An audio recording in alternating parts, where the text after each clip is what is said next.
আসে যদি তোর প্রাণলয় মমতা বন্দি মুক্ত করে দে তই মদ্রাজনক তো প্রস্তুত হ তই যুদ্ধর কারণে তো বহুত শক্তি আছে যদি মুক্ত করি লইছা এই মদ্রাজনক বেশ তেন্তে বেশ এহি মতে দুয়োজনে যুদ্ধ আৰম্ভিলা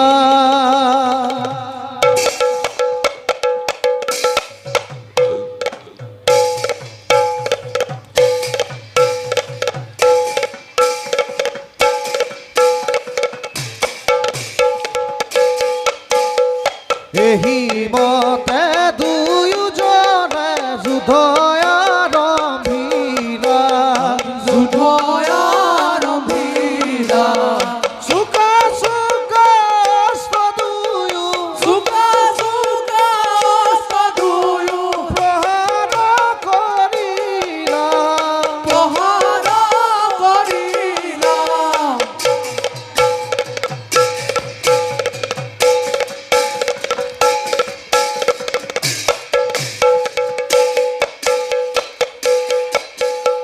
সত্যৰ প্ৰহাৰাই তু ভূমিত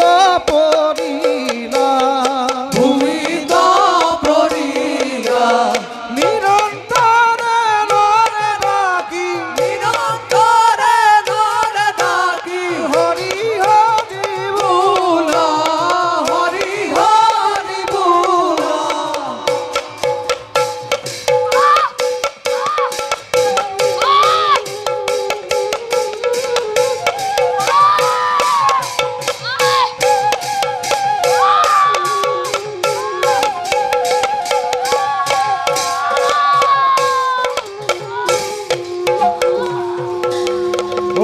ওম হৰি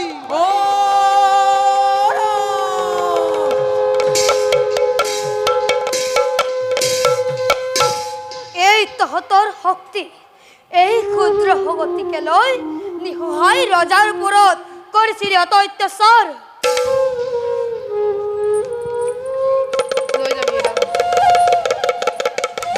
ৰাজন আপুনি এতিয়া বিপদমুক্ত যাওক নিজ গৃহলৈ মহাসুখে ৰাজভোগ কৰক গৈ ৰাজসিংহাসনত বহি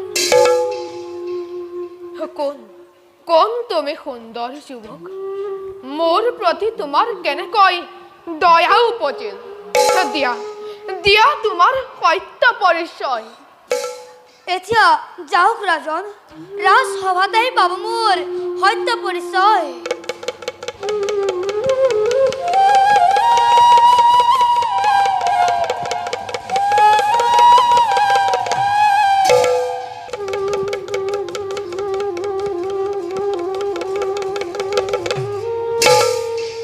কোন কোন সেই সুন্দৰ যুৱক মহাশক্তিশালী হে কি স্বাৰ্থ লৈ মোক শত্ৰুৰ হাতৰ পৰা ৰক্ষা কৰিলে যিয়েই নহওক উপযুক্ত বীৰৰ শোণিতেৰে ৰঞ্জিত কৰিছে যুৱকক তেওঁৰ সত্য পৰিচয় লৈ মোৰ একমাত্ৰ কন্যা সাবিত্ৰীক তেওঁৰ এই হাতত অৰ্পণ কৰিম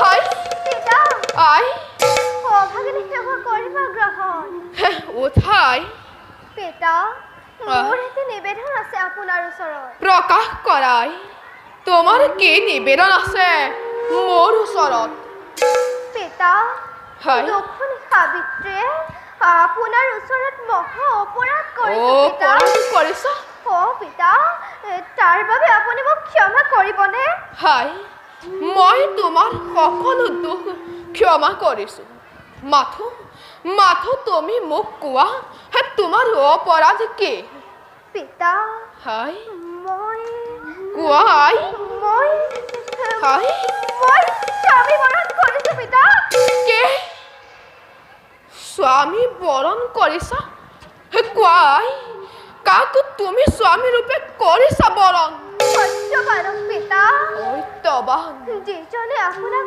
বন্দিত্বৰ পৰা মুক্ত কৰিছিল আৰু মোক সতীত্ব নষ্ট কৰাৰ পৰা ৰক্ষা কৰিছিল পিতা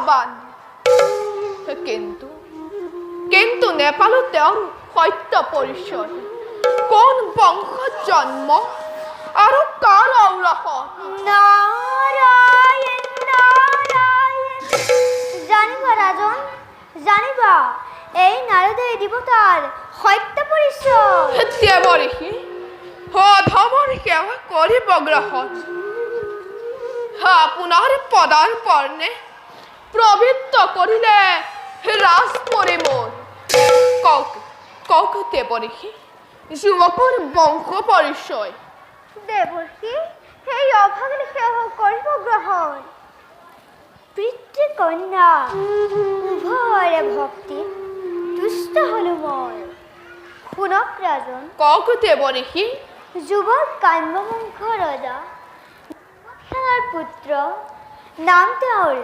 সত্যবান সত্যবান ৰূপে গুণে বিশ্ব বিজেতা কিন্তু ৰাজন দুৰ্ভাগ্যৰ হেতু পিতৃ মাতৃৰ লগত তেওঁ হ'ল বনবাসী সত্যবানে শুনক ৰাজন সত্যবানে পৰৰ কাৰণে নিজৰ জীৱনদান দিবলৈ কুণ্ঠাবোধ নকৰে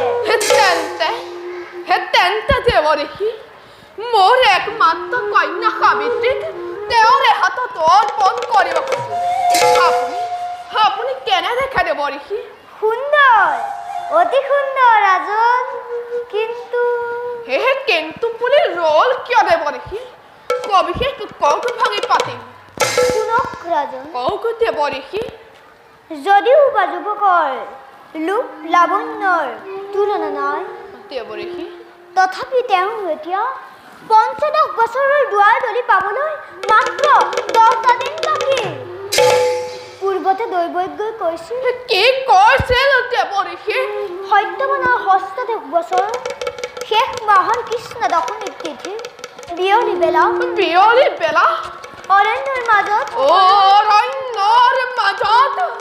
সৰ্পদংশনত মৃত্যু হ'ব এতিয়া বিদায়হে মানিছো দেৱঋষি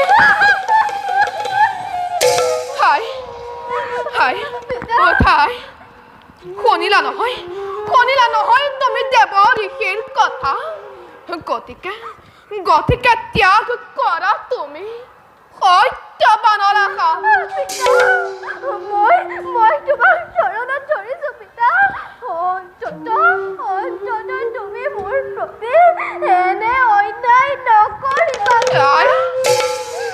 মই যাক স্বামী বুলি এবাৰ অন্তৰত ঠাই দিছো তেওঁক এৰি অন্য এজনলৈ মন মেলিব নোৱাৰো পিতা তেওঁ অল্পায়ুৱে হওক কিম্বা দীৰ্ঘায়ুৱে হওক তথাপি পিতা তেওঁ মোৰ একমাত্ৰ স্বামী এতিয়া যদি মই তেওঁক ত্যাগ কৰোঁ আপোনাৰ পবিত্ৰ নামত পবিত্ৰ বংশত কলংকৰ ডেকা পৰিব পিতা এই সাবিত্ৰী এজনী কলংকিনী নাৰী বুলি এই জগতে হাঁহিব পিতা গতিকে পিতা মোৰ এই কল্পনাৰ কাৰেং ভাঙি চোৰবাৰ হৈ যাবলৈ নিদিবা পিতা নিদিবা পিতা তুমি মোৰ একমাত্ৰ কন্যা জানি শুনি কিদৰে পঠাম তোমাক সত্যবানৰ লগত নালাগে যাব আজীৱন থাকিবা তুমি পিতৃৰ গৃহত পিতা অনিষ্টৰ লিখন নহয় কন্দন মোৰ কপালত যি লিখা আছে সেয়া অৱশ্যেই ঘটিব মোৰ বাবে তুমি চিন্তা নকৰিব পিতা তোমাৰ যি ইচ্ছা তাকেই কৰা মই তোমাকে কি উপদেশ দিম মোৰ প্ৰণিপাত গ্ৰহণ কৰক মহাৰাজ উঠা বাছা হলাকিলো বিৰক্তক তোমাৰ জগতত জগতত ছন্দ দিবাকৰ থাকে মানে তোমাৰ গুণ গৰিমা জিলিকি থাকিব মই কৰিছো আশীৰ্বাদ ইমান যশস্যা পাত্ৰ নহয় সত্যবান সত্যবান আজি পথৰে ভিক্ষাৰী অন্ধৰ লাখুটি মাথোন সত্যবান মহাৰাজ মোৰ একমাত্ৰ কন্যা সাবিত্ৰীয়ে তোমাক স্বামী ৰূপে পাব বিচাৰে ইয়াত তোমাৰ মতামত কি মহাৰাজ এৰি থৈ আহিছো অন্ধ পিতৃ মাতৃ অৰণ্যৰ মাজত অহা নাই সত্যবান ৰমণী ৰাখাত আহিছিল একমাত্ৰ আপোনাৰ সহায়ৰ বাবে অভিলাষ সিদ্ধি হ'ল মোৰ বিদায় যাওক মহাৰাজ আনন্দ মনেৰে যাওঁ মই অন্ধ পিতৃ মাতৃৰ কাষে ৰঘুনাথ এই অভাগিনো যাব আপোনাৰ লগত পিতা হাই দুখ নকৰিবা পিতা চোৱাচোন পিতা সেই কাৰেঙৰ প্ৰতিটো কোণত মোৰ আত্মা মিলিত হৈ আছে তথাপিতো পিতা সতী ধৰ্ম ৰক্ষা কৰি যাবই লাগিব মই কুমাৰৰ লগত কাৰণ মই যে নাৰী পিতা কাৰণ মই যে নাৰী হাই সত্যবান মহাৰাজ মোৰ একমাত্ৰ কন্যা সাবিত্ৰীক আজি সন্তে অৰ্পণ কৰিলো তোমাৰ হাতে সুখে দুখে জীৱনে মৰণে সাবিত্ৰীৰ একমাত্ৰ সহায় মাথোন তুমি হালাসৰ লাৰি হৃদয়ৰ ৰতন সাবিত্ৰীক কোনো ক্ষণতে নিদিবা তুমি মনত পেটাত মহাৰাজ আপোনাৰ কন্যাক মই ভাৰ্যাৰূপে কৰিম গ্ৰহণ কিন্তু একোকে নুবুজিলো মহাৰাজ ৰাজ কাৰেঙত ডাঙৰ দীঘল খোৱা সাবিত্ৰী কিবা দৰে কটাব জীৱন বনৰ মাজত পূৰ্ব জনমৰ লিখন সত্যবান অদিষ্ট মিলন মাত কোনে জানে কাৰ পথ কেনি পিতা দুখ নকৰিবা পিতা হয়? মায়া মমতা ত্যাগ কৰি বিদায় দিয়া মোক আনন্দৰ মনে যাওঁ মই স্বামীৰ লগত পিতা চোৱা বাচা মাত্ৰ শেষ বাক্য মোৰ ৰাখিবা মনত মাগিছো বিদায় পিতা চোৱা বাচা বিদায় মৰ দুখে চৰি যাই সাবিত্ৰী সুন্দৰী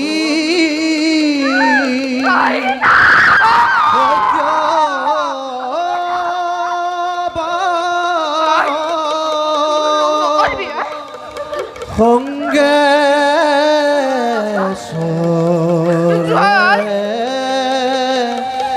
ধীৰ স্থিৰয়তি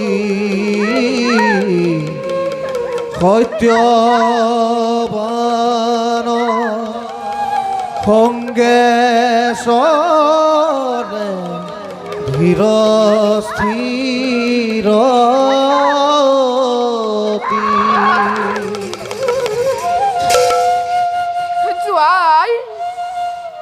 যোৱা বাচা আই সাবিত্ৰী নামানিলি তই মোৰ হিত উপদেশ হৃদয় শূন্য কৰি ৰাজ কাৰেং শূন্য কৰি গুচি গলি তই অৰণ্যকে ললিয়া কোৱালি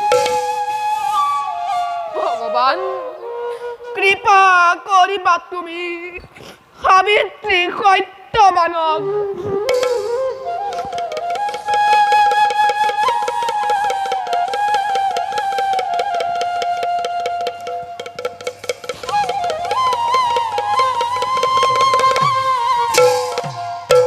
ও হৰি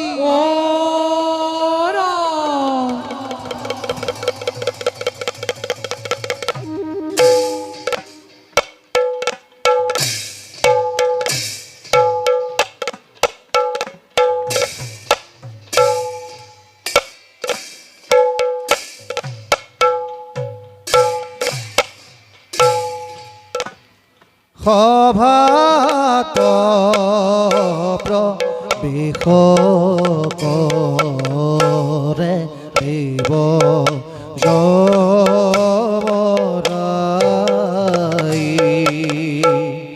যাৰ ভয়ে বহুমতি অঘনে কম্পয় যাৰ ভয়ে বহুমতি সঘনে কম্পয় এহি ভতে পাইলা গয়া কভাৰ ভিতৰ হৰি হৰি বোলা সবে পাবা যি কদৰ হৰি হৰি বোলা সবে সামাজিক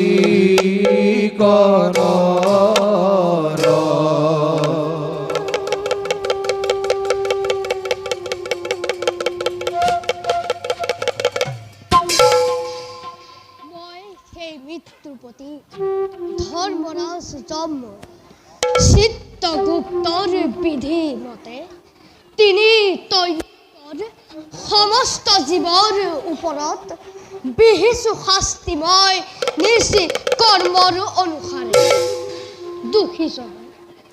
দোষীজনৰ বাদে দোষীজনৰ প্ৰতি কদাপিতো কৰা নাই অন্যায় বিচাৰ মত্যলোকৰ অৱন্তী ৰজা দুৰ্মত সেনৰ পুত্ৰ সত্যবানৰ মিত্ৰকাল নিশ্চয় যাওঁ এবে মত্যলোকলৈ নিজ কৰ্তব্য মই কৰোঁ সমৰ্পণ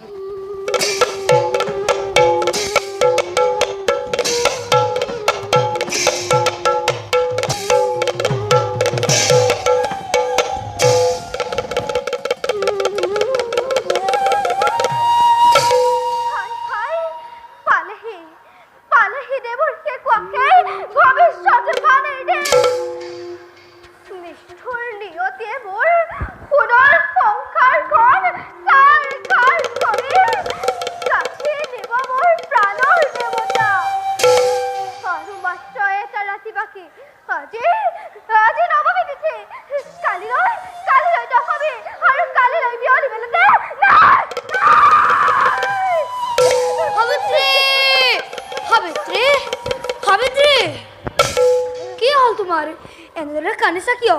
কি দুখত তুমি এনেদৰে ভাগি পৰিছা সাবিত্ৰী? নাকান্দিবা সাবিত্ৰী, কোৱাচোন কি হৈছে তোমাৰ? সাবিত্ৰী মাত্ৰ সৰজ তুমি সত্যবানৰ পানৰ পুতলি পিতা মাতাৰ আলাসৰ লাৰু তেনেস্থলত কোৱাচোন সাবিত্ৰী কোনে দিলে তোমাৰ অন্তৰত এনে দাৰুণ যন্ত্ৰণা?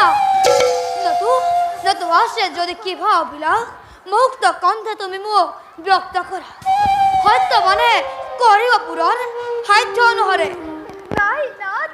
মোৰ একো অভিলাষ কিন্তু আছে এটি অনুৰোধ মোৰ আপোনাৰ ওচৰত। কওক নাথ ৰাখিবনে মোৰ সেই অনুৰোধ? সাধ্য অতীত অৱশ্যে ৰাখিম মই তোমাৰ অনুৰোধ। তেন্তে শুনক নাথ, আজিৰ পৰা 3 দিন ধৰি আপুনি যে অৰণ্যলৈ নকৰে গমন, সেয়ে মোৰ অনুৰোধ আপোনাৰ ওচৰত। সাবিত্ৰী, তুমি কিয় বাতুলৰ দৰে পলাপ বকিছা? পলায়ত তুমি অনৰ্থক কৰিছা কানন।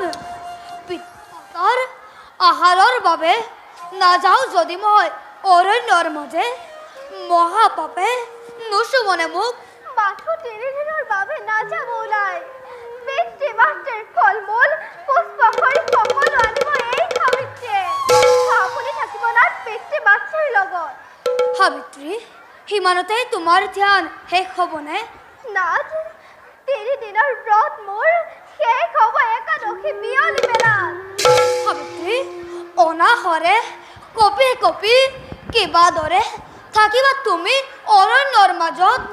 তাৰ বাবে চিন্তা নকৰিব নাথ। এতিয়া যাওক নাথ, পিতা-মাতাই কুটিলত আপোনাৰ বাবে আছে বাচ্চাৰ। মই যাওঁ সোনকালে নাথ, মই যাওঁ সোনকালে যাওঁ। সাবিত্ৰী, সাবিত্ৰী, সাবিত্ৰী!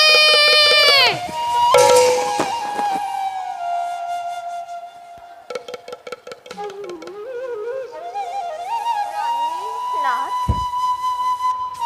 মোৰ বাচা সত্যবান আৰু মোৰ বোৱাৰী এতিয়াও ঘূৰি নাহিল নেকি? নাথ, কালিৰে পৰা সাবিত্ৰীয়ে ব্ৰত পালন কৰিছে, একো আহাৰকে ভক্ষণ কৰা নাই। কিহৰ ব্ৰত পালন কৰিছে ৰাণী? নাজানো নাথ, কিহৰনো ব্ৰত কৰিছে পালন।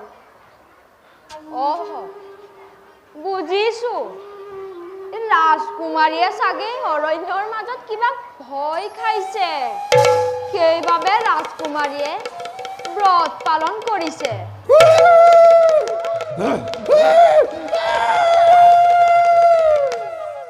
শুনক নাথ, ইমান অমংগলীয়া চিঞৰ, জাক নিয়তিয়ে কেনেকৈ উৰিব লাগিছে। নাথ, নিশ্চয় সি কিবা বিপদৰ আগজাননী, নহয়নে মহাৰাজ? অমংগল, পদে পদে অমংগল আজি এই দুৰ্নৎকেনৰ পথে।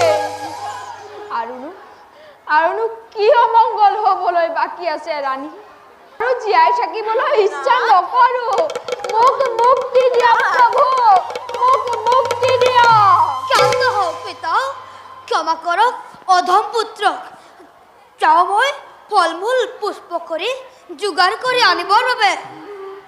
সাবিত্ৰী, সাবিত্ৰী, ক্ষমা কৰিবা মোক, নোৱাৰি ৰাখিব মই তোমাৰ শেষ অনুৰোধ। বাচ্চা, কন্তেক অপেক্ষা কৰক পিতা, মই এতিয়াই ফল-মূল পুষ্প কৰি যোগাৰ কৰি আনিম। সাবিত্ৰী, সাবিত্ৰী! নাথ, ৰাণী, বাচা সত্যবানক কিয় এনে কুটবাক্য কৰিলে প্ৰয়োগ?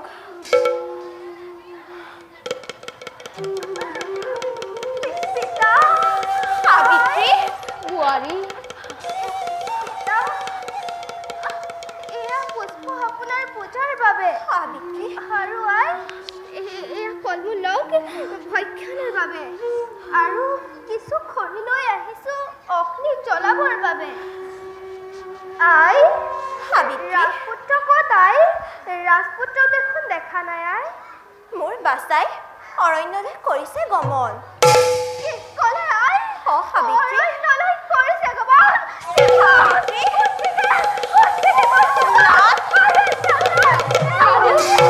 সাবিত্ৰী, কি হৈছে?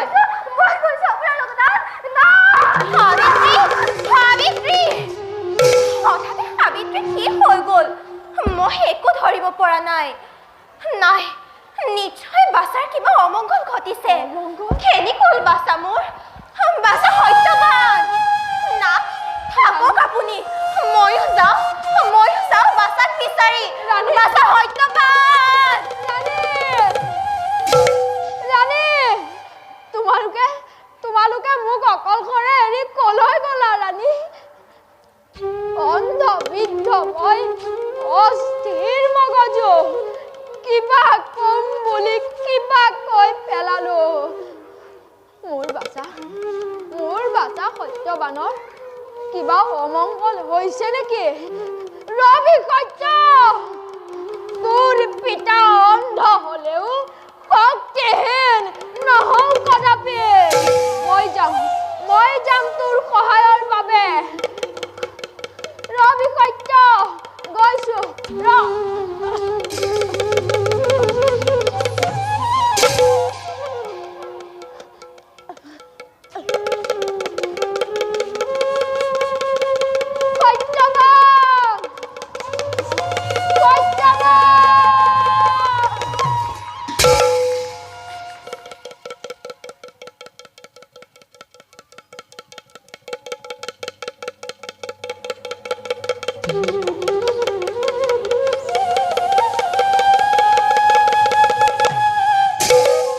আজি দিনৰ দিনটো অৰণ্য চলাত কৰিলো। এডাল শুকান খৰি সংগ্ৰহ কৰিব নোৱাৰিলো। ভাগৰত গোটেই শৰীৰ মোৰ হৈছে অস্থিৰ। তথাপিও পূজাৰ সম্ভাৰ সংগ্ৰহ কৰি নিবই লাগিব। নহ'লে যে দুয়োজনে অন্তৰত দাৰুণ যন্ত্ৰণা পাব। সৌডাল এডাল শুকান খৰি, প্ৰথমে তাকেই সংগ্ৰহ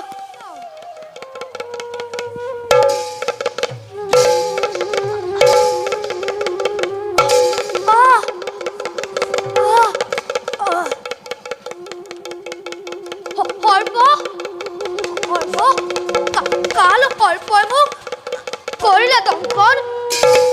অসহ্য বিষে জৰ্জৰিত কৰিছে মোৰ শৰীৰ।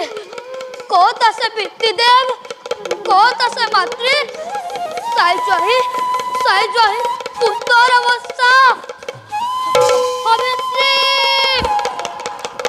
সাবিত্ৰী।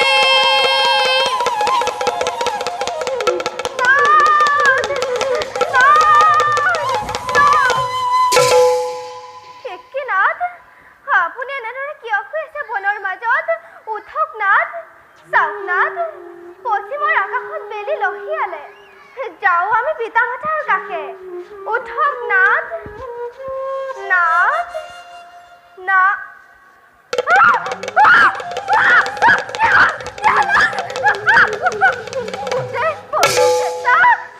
একেবাৰে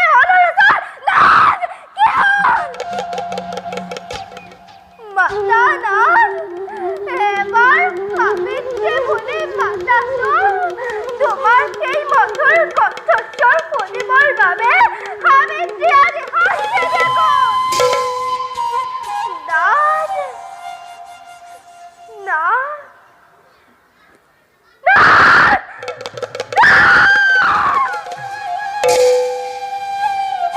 তুমি নামাতা নাথ, তুমি নামাতা। তোমাৰ অবিহনে মোৰ কি গতি হ'ব?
বলি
তুমি কি কৰিছা চাও চাও আঁতৰি দিয়া মই আহিছোঁ মোৰ কৰ্তব্যৰ পালনৰ হেতু হে প্ৰভু কোন আপুনি কিয় ইয়ালৈ আহিছে কিবা বিচাৰিছে আপুনি অনুগ্ৰহ কৰি এই অভাগিনীক ক'বনে মই সেই মৃত্যুপতিজন সাবিত্ৰী তুমি পতিব্ৰতা আৰু তপস্বিনী সেইবাবে মই তোমাৰ প্ৰশ্নৰ উত্তৰ দিছোঁ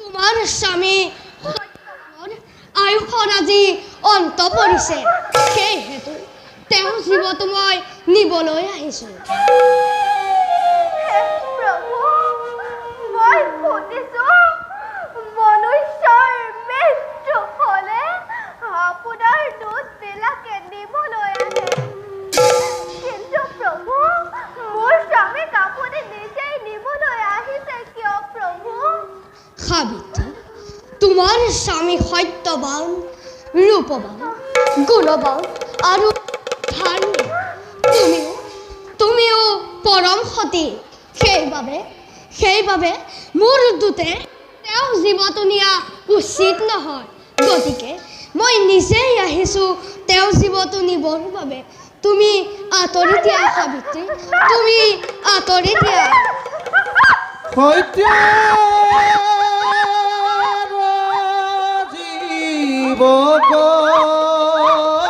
জীৱকনিয়া দেৱ যমৰাজ দেখা দেখা সৰ্বজনে বিধিৰ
স্বামীৰ কাৰণে অতি ধৰিলন্ত পাছ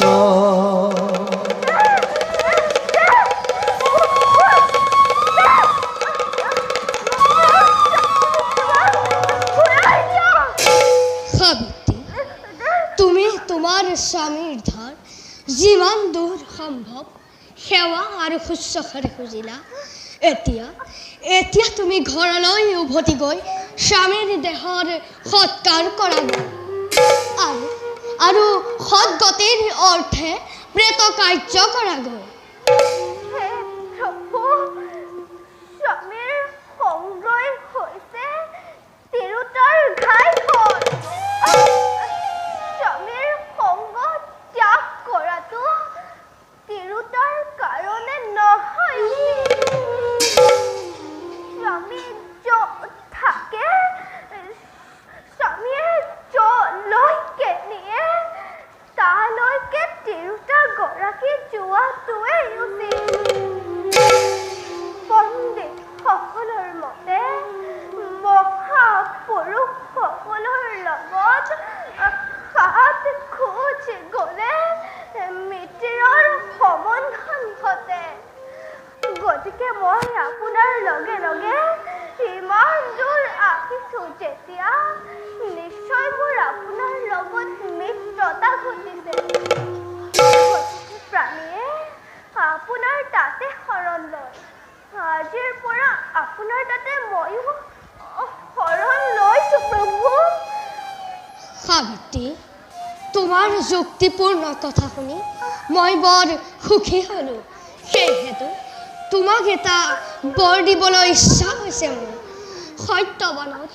সত্যবানৰ জীৱন দানৰ বাহিৰে আন যি লাগে খোজা মই প্ৰদান কৰিম।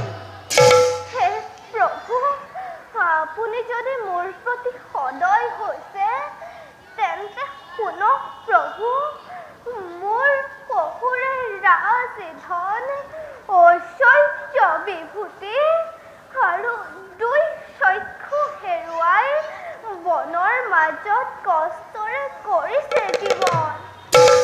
তেওঁৰ অৱস্থা দেখি মোৰ অন্তৰে সদায় দহি পৰি হৈ থাকে। গতিকে অনুগ্ৰহ কৰি মোক এইবোৰ দিয়ক যাতে মোৰ শহুৰে পুনৰ তেজ বল শক্তি আৰু দৃষ্টিশক্তি ঘূৰাই পায়। তথাস্তু সাবিত্ৰী, মই তোমাক সেইবাৰ কৰিলোঁ প্ৰদান।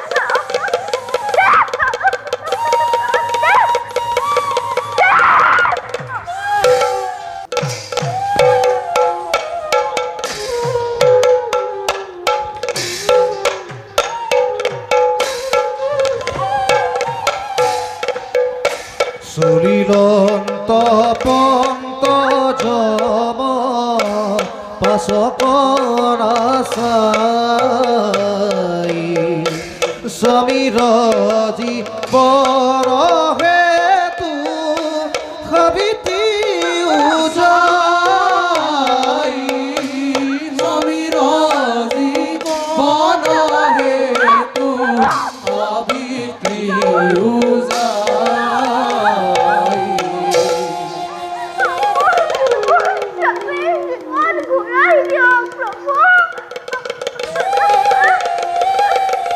সাবিত্ৰী, তুমি এতিয়াও কিয় মোৰ পিছে পিছে আহি আছা? তোমাক আৰু লাগে কি? মই কলৈ যাম প্ৰভু? স্বামীৰ ওচৰৰ পৰা আঁতৰি কলৈ যাম?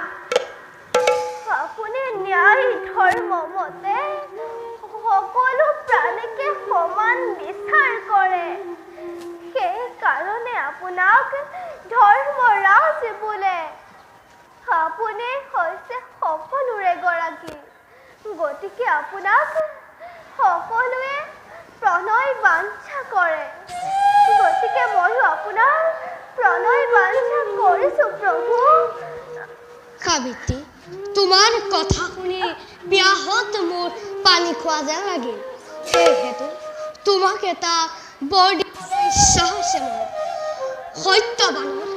সত্যবানৰ জীৱন দানৰ বাহিৰে আন যি লাগে খোজা মই কৰিম প্ৰদান।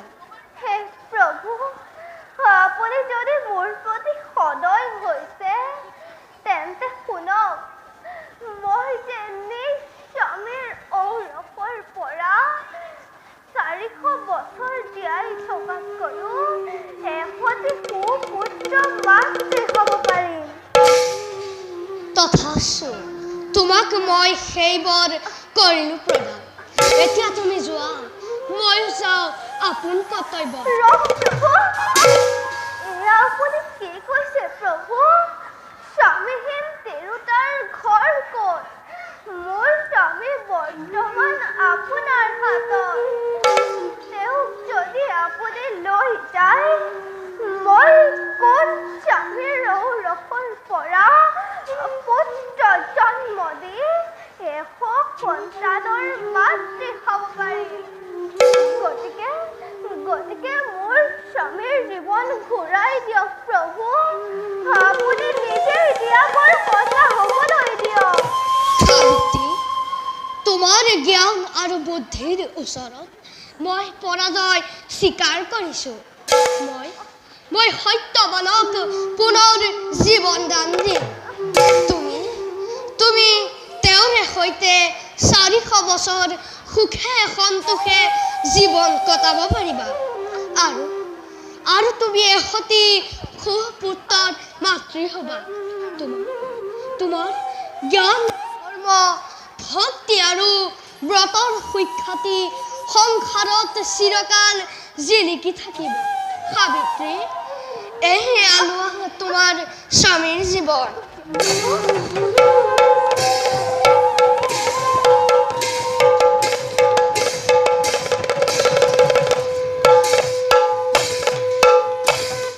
সাবিত্ৰী, এতিয়া তুমি যোৱা, ময়ো যাওঁ আপোন ৰাজ্যলৈ।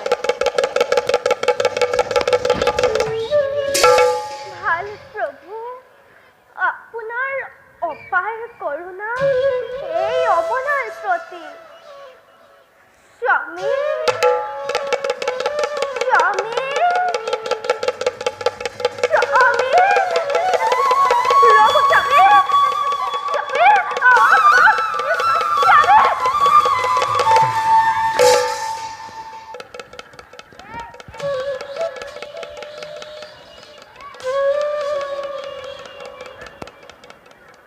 ৰাণী, সত্যবান, সাবিত্ৰী, তোমালোকে মোক অকলশৰে এৰি থৈ কলৈ গলা? কলৈ যাম, কি কৰো, একোকে ধৰিব পৰা নাই। সত্যবান, সত্যবান,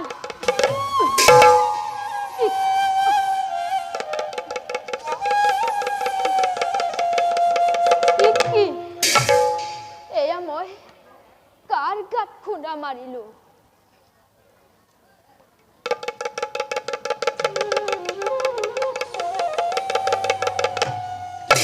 কি এয়া দেখোন মানুহ।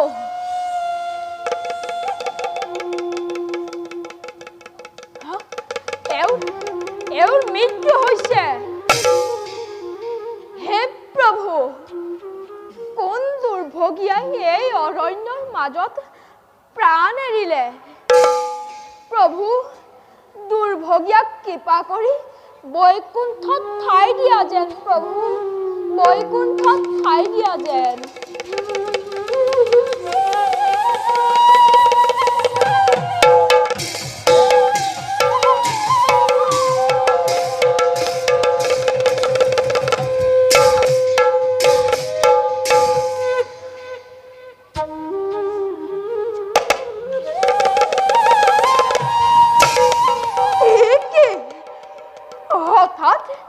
হঠাৎ মোৰ অন্ধকাৰ আঁতৰ হৈ মই সকলো দেখা পাইছো। মই মোৰ দৃষ্টিশক্তি ঘূৰাই পালো। ৰাণী, চাওচোন কোন দুৰ্ভগীয়া পৰি আছে অৰণ্যৰ মাজত।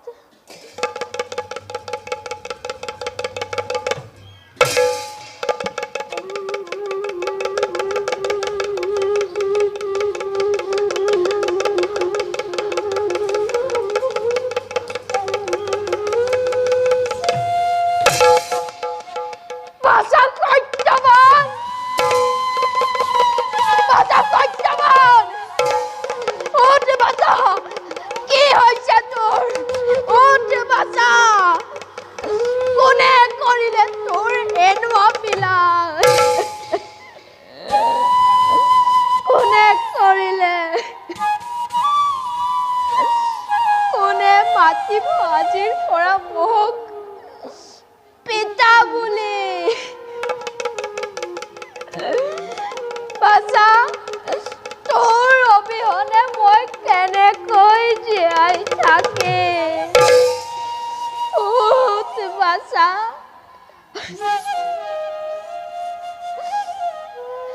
হে ভগৱান, তুমি কিয় ইমান নিৰ্দয় হলা প্ৰভু? মোক দৃষ্টি শক্তি ঘূৰাই দি একমাত্ৰ পুত্ৰক বুকু ফুটা কৰি লৈ গলা।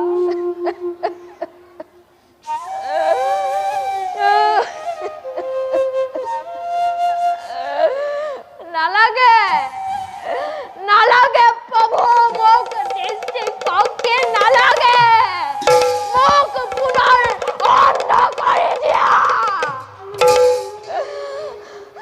ৰাণী ৰাণী সাবিত্ৰী চোৱা চোৱাহি কেনেদৰে পৰি আছে আমাৰ একমাত্ৰ পুত্ৰ সত্যবান তোমালোক ক'ত গ'লা চোৱাহি নাথ নাথ আপুনি ইয়ালৈ কেনেকৈ আহিল নাথ মোৰ বাচা সত্যবান আৰু বোৱাৰী সাবিত্ৰী ক'ত আপুনি কান্দিছে কিয় নাথ ৰাণী নাথ মই মোৰ দৃষ্টি শক্তি ঘূৰাই পালো ঘূৰাই পালে আপুনি দেখা পাইছে অথচ আপুনি কান্দিছে কিয় কান্দিছো অ ৰাণী মই কান্দিছো তুমিও কান্দিবা ৰাণী তুমিও কান্দিবা চোৱা চোৱা ৰাণী আমাৰ একমাত্ৰ পুত্ৰই অন্তিম সজ্জাত কৰিছে বাচা বাচা সত্যবান কোন বাচা বাচা সত্যবান কি দখা হ'ল বাচা কোনে কোনে কৰিলে এনেকুৱা বিলাই বাচা আজিৰ পৰা কোনে মাতিব মোক মাতৃ বুলি বাচা হে ভগৱান কিয় কিয় হ'লা তুমি ইমান নিদাৰুণ বাচা নলবা নলবা ৰাণী ভগৱানৰ নাম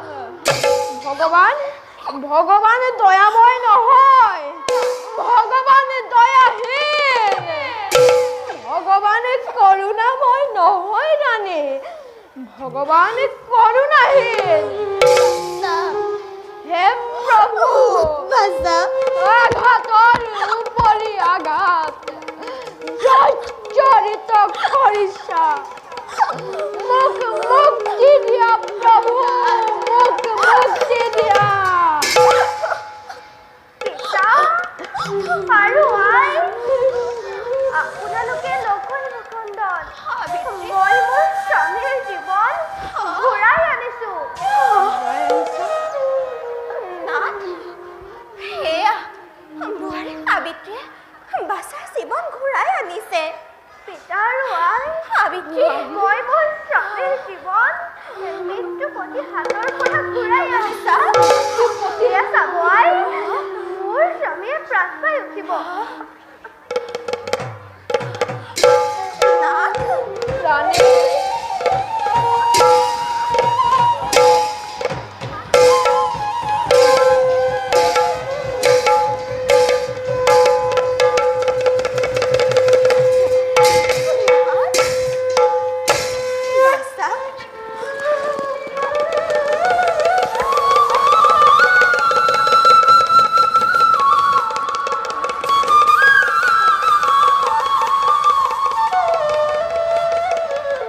পিতৃদেৱ বাচা আৰু আই বাচা মই বহুত পৰ শুলো নেকি